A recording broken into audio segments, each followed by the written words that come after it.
আসসালামু আলাইকুম। আজকে অনেকদিন পর আমি ভিডিও করতেছি।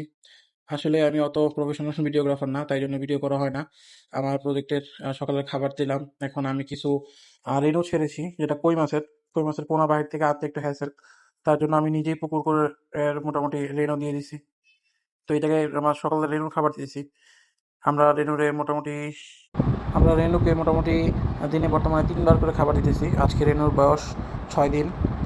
তো এই জায়গায় আমরা সিপির যে পাউডার খাবার ওইটা ব্যবহার করতেছি।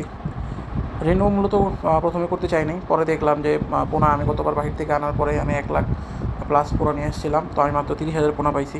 ওই জন্য নিজেই রেনু করার সিদ্ধান্ত নিয়েছি। অনেকেই আমাকে বারবার জিজ্ঞেস করেন আমি রেগুলার ভিডিও দিই না কেন। আসলে রেগুলার ভিডিও দেওয়ার মতো আমি তেমন কন্টেন্ট খুঁজে পাই না, যেহেতু আমার কাজগুলো মোটামুটি সেম।